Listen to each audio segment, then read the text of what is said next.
Today, I want to talk about trauma and grief in this re-entry next stage of this pandemic era, and how a lot of us are really feeling the heaviness of this next step, feeling anxiety, depression, PTSD, a lot of these moments where we're feeling a little stuck and confused. And I wanted to share a bit of information on the way I've been thinking about it and what I've been learning, and some tools on how we can work through this, looking through the lens of infinity healing, the practice that I offer with my clients and with you right here in these videos. Let's dive in.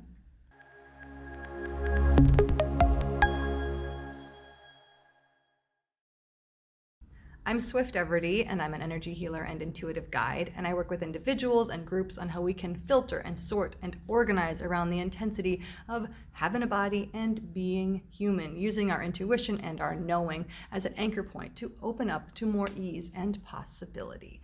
If you're interested in these videos, please do like, subscribe, click the bell to support this channel and others in finding this work. There are also some links down in the description if you're interested in working with me one-on-one.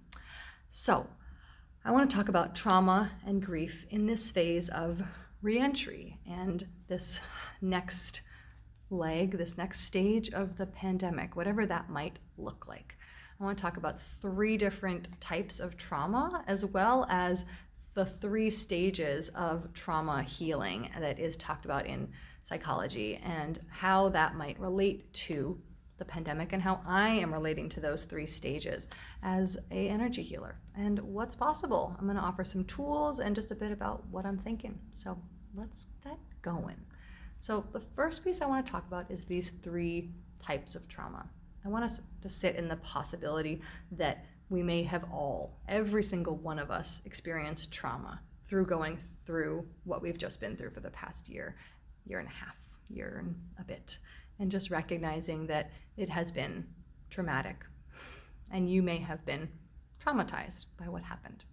The 3 types of trauma that I'm talking about, to make that a little more clear, are the first being primary trauma, having something traumatic happen to you, losing a loved one, becoming sick with COVID yourself, losing a job, having to move suddenly, having a child have some dramatic moments in relation to this pandemic, having an injury through this pandemic, all of it. Just witnessing that primary trauma, which what we think of most of the time when we think of trauma, is the first piece. The second one is secondary trauma, having someone or groups of people around you in your very close life have trauma, and witnessing that when we go through that enough times, or if it's a large enough trauma in front of us, we also experience the trauma. This happens in women's centers, where people that work with people that are going through direct trauma every day start feeling the symptoms of PTSD, start having the symptoms of trauma, of depression, of anxiety and flatness and not feeling safe, all of the possibilities that come with experiencing primary trauma. That may be something you're going through, of witnessing the world around you changing. The third, also related to that, is chronic trauma, just witnessing that this has not been a single moment of trauma. This has been over a year of witnessing death and sickness all around us, that this is something that the entire world is holding and that is not resolving in other places. There are still very high death tolls in other countries outside of the United States, and even within the United States there are places with high death tolls that are moving through. And so we're in this wave of not just a single event or a week even, it's been over a year of witnessing this over and over again. So seeing where that might relate to you, if that relates to you at all, and just being curious with this piece of, have I been traumatized by this event? What would that look like? What does that feel like? Is that true? So the second piece is looking at this wave of healing trauma in a more traditional way and looking at the steps of that, and whether we're doing that with ourselves or with someone else, in treatment or in an energy healing session or sessions, but witnessing those waves and how they might relate to the pandemic and how I've been thinking about them. So the first one of those is the initial need to get safe after a trauma, removing yourself from a situation, making choices, changes around your body, your home, your belongings to become safe. During COVID, that was lockdowns and masks and social distancing and closing schools and remote workplaces and all of those ways where we were able to distance ourselves from the pandemic.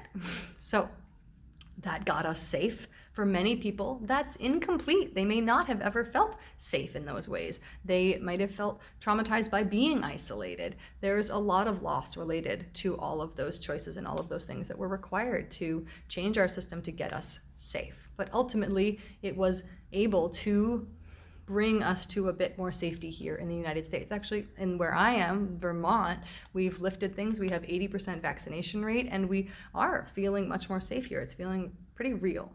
The second stage is remembrance, mourning, and the curiosity of what it might be like to return to normal life, to let and hold the feelings of the loss in real time so you can move forward. That's memorials, that's speaking and sharing the stories, remembrance, that is being in community with the remembrance. And that is something that we've been really distanced from. It's hard to connect on through a Zoom screen. And I've heard amazing stories of memorials and other events for memorandum through a screen, and yet there's something that is missing because we don't have that physical connection.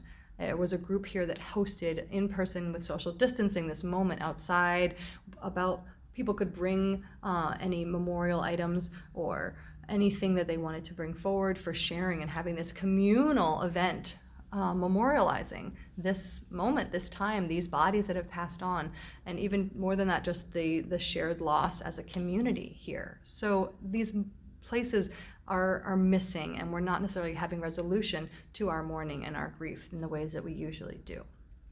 The last piece is moving into real life, moving into everyday life. And there's that piece of how do we do that? How do we do that with hope? How do we notice and ignite joy and possibility around us, especially as many of us, as we're moving into that place, start feeling pretty anxious, feeling depressed, feeling we're not ready for that. And that might just be true. So bringing all of your pace to all of this, and patience, really offering patience in all of these steps. I wanted to offer some tools in the way I'm thinking about moving through these, and using some of the infinity healing practice work, I really know that it might be possible to offer a little relief as we're moving through this flow.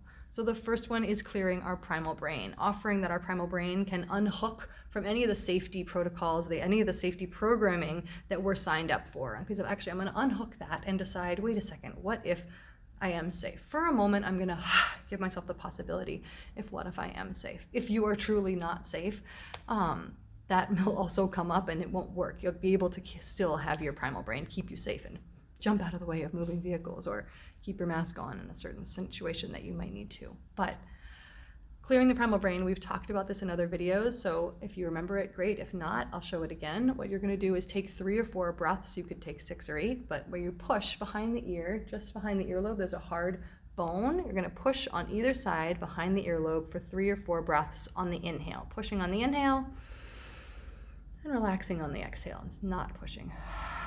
And pushing on the inhale and relaxing and pushing on the inhale and relaxing on the exhale.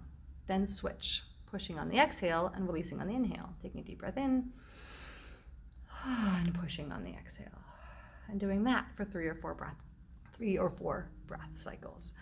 It can be a way to tune into the brain, the body, and the energetic realm.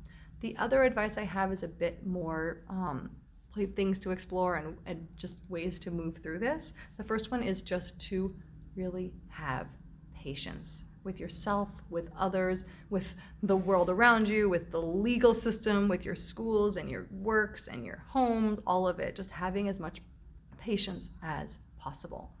The second is validate your emotions, validate the emotions of everyone around you. This is hard for different people. It is hard in different ways for different people. Create space for everyone to have their own individual reactions to what is going on. Validate people's joy, validate people's sorrow, hold space as much as you can for it, and take space if you need to. Grieve, create space for grief, whether that's with community or on your own, having a ritual, writing, whatever it looks like. Cry, feel it, feel the distance, the moments, this moment in time, the lives that have passed. It is a lot to process, and you don't have to process it all on your own, but processing it somewhat is a way to really honor the shifts and change that have happened in our global environment. Get help if you need it. Ask for help from friends or family, a therapist, an energy healer, whatever it is. Talk about this, get it into your conversation. Realize, figure out where you're sitting in some of this.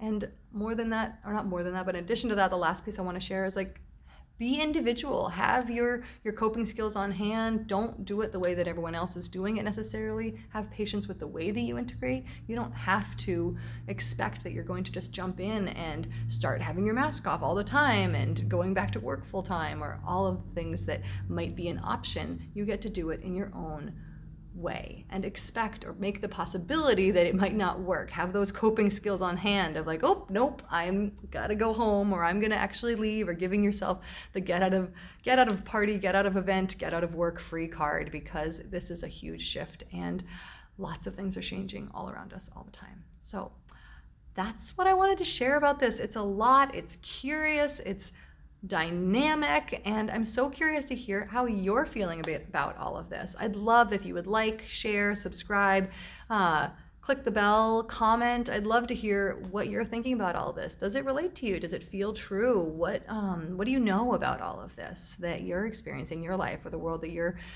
experiencing around you? I'm so excited to share this with you, and I can't wait to hear from you.